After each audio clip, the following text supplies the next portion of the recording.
hello' ছাত্ৰ ছাত্ৰীসকল মই পুনৰবাৰ RGB ষ্টাডি পইণ্টলৈ সকলোকে স্বাগতম জনালোঁ আজি মই লৈ আহিছোঁ ক্লাছ 10ৰ ট্ৰিগনমেট্ৰি চেপ্টাৰৰ 8.3 ইন্ট্ৰডাকশ্যন পাৰ্ট 2 গতিকে সকলোৱে ভালদৰে মনোযোগেৰে ভিডিঅ'টো চোৱা 8.3 অংকখিনি কৰাৰ আগতে আমি এই কথাখিনি জানি ল'ব লাগিব তেতিয়াহ'লে আমাৰ 8.3 অংকখিনি বহুত সহজ হ'ব তো বলা ভিডিঅ'টো আৰম্ভ কৰোঁ তোমালোকে দেখা পাইছা যে কিছুমান সূত্ৰ আছে আমি 8.3 অংকসমূহ কৰিব হ'লে এই সূত্ৰখিনি আমি ভালদৰে জানি ল'ব লাগিব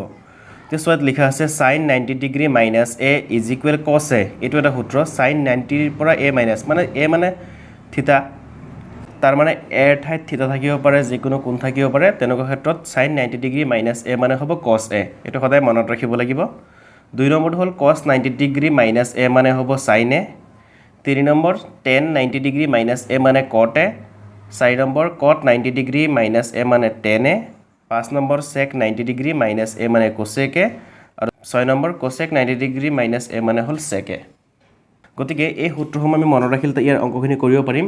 তো সূত্ৰখিনি ইমান বুজিবলগীয়া একো নাই মানে এনেকৈ ভাবি ল'বা যে sin 90 ৰ পৰা a মাইনাছ হ'লে cos a হ'ব ঠিক একে ধৰণে cos 90 এনেকৈ যদি কিবা ফৰ্মুলাত অংক থাকে আমি এইবিলাক সূত্ৰ ইউজ কৰিম তো বলা এটা উদাহৰণ কৰোঁ উদাহৰণৰ সৈতে অংকটো বুজি পাম তো উদাহৰণ 9টো আছে ইয়াতে লিখি লোৱা হ'ল প্ৰশ্নটো tan 65 ডিগ্ৰী ডিভাইডেড বাই cot 25 ডিগ্ৰীৰ মান উলিওৱা ঠিক আছে তো বলা অংকটো কৰোঁ প্ৰথমে মই লিখি দিছোঁ সলিউশন এতিয়া এই ক্ষেত্ৰত আমি চাব লাগিব tan 65 আৰু cot 25 এই যে যেটো আমি থিতা পাইছো বা এংগলটো পাইছো কোণটো আমি প্ৰথমে একেই কৰিব লাগিব আৰু একেই কৰিলে হয় এই tan টো সোৱা tan টো কাৰ লগত সম্পৰ্ক আছে ইয়াত tan cot ৰ লগত সম্পৰ্ক আছে আৰু cot টো tan ৰ লগত সম্পৰ্ক আছে গতিকে আমি যিকোনো এটা মিলালেই হ'ব যদি tan টোক ভাঙা cot ত যাব আৰু cot ক যদি ভাঙা tan ত যাব তো বলা আমি এটা কৰো প্ৰথমে এনেকৈ লিখি ল'ব লাগিব এনেকৈ লিখি ল'ব পৰা যে আমি জানো যে আমি যদি cot টোক যদি নিও তেতিয়াহলে কি লিখি লম সূত্ৰ লিখি লৈছো cot a is equal tan 90 degree minus a নহয় জানো এইটো ওপৰত লিখা আছে cot a মানে tan 90 ডিগ্ৰী মাইনাছ a আমি লিখি ললো এতিয়া সোৱা আমি cot টোক নিম এটা যদি cot ৰ মানটো যদি বহাই দিও a ৰ মানটো যদি বহাই দিও কি হ'ব cot a মানে 25 ডিগ্ৰী আছে is equal tan to tan a থাকিব 90 ডিগ্ৰী মাইনাছ a মানে কিমান ধৰিছিল 25 ডিগ্ৰী ঠিক আছে অৰ্থাৎ আমি কিমান পাম এফালে যদি tan টোক ৰাখি দিয়া 90 ডিগ্ৰী মাইনাছ 25 ডিগ্ৰী তাৰ মানে আমাৰ হৈ যাব 65 ডিগ্ৰী অৰ্থাৎ cot 25 ডিগ্ৰী মানটো কি হ'ল 65 ডিগ্ৰী এতিয়া আমি প্ৰশ্নত বহাই দিম ঠিক আছে অৰ্থাৎ তোমালোকে লিখিব পাৰা যে অৰ্থাৎ tan 65 ডিগ্ৰী ডিভাইডেড বাই এটো লিখি লৈছো cot 25 ডিগ্ৰী তাৰ মানে ওপৰত থাকিব tan 65 ডিগ্ৰী cot 25 ডিগ্ৰী আমি মানটো কিমান পালো 65 ডিগ্ৰীয়ে পালো এতিয়া সোৱা tan 65 ডিগ্ৰী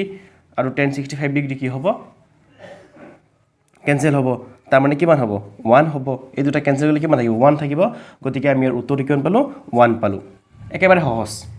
তাহাজন আমি আৰু অংক চাও 8.3 যদি আমি একৰ একটো চাও একটো আছে sin 18 ডিগ্ৰী ডিভাইডেড বাই cos 72 ডিগ্ৰী এটা এই sin ক cos ত নহলে cos ক আমি sin ত নিব পাৰো গতিকে আমি এটো কৰো এটা অলপ বেলেগ এটা মেথডত একে মেথড কিন্তু সোৱা sin 18 ৰাখিলো আমি cos টোক বনাম ঠিক আছে তো cos a তো আমি cos এ সূত্ৰটো পাইছিলো কি পাইছিলো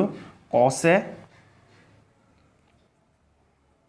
is equal sin 90 degree minus a পাইছিলো গতিকে cos মানে কি পাইছিলো sin 90 ডিগ্ৰী মাইনাছ a পাইছিলো তো ইয়াত যদি মান তুলি লও cos কিমান 72 ডিগ্ৰী আছে অৰ্থাৎ আমি sin a মানে 90 ডিগ্ৰী মাইনাছ a অৰ্থাৎ কি পাম 72 ডিগ্ৰী অৰ্থাৎ যদি আমি 90 ৰ পৰা যদি মাইনাছ কৰো কিমান পাম 18 ডিগ্ৰী 90 ৰ পৰা 72 মাইনাছ কৰি পাম 18 ডিগ্ৰী অৰ্থাৎ cos 72 ডিগ্ৰী মানে কিমান পালো sin 18 ডিগ্ৰী গতিকে তোমালোকে ইয়াতো sin 18 ডিগ্ৰী বহাই দিব পাৰা গতিকে sin 18 ডিগ্ৰী sin 80 কেনসেল যাব তাৰ মানে কিমান হ'ব আনসাৰটো 1 হ'ব একেবাৰে সহজ এনেদৰে তোমালোক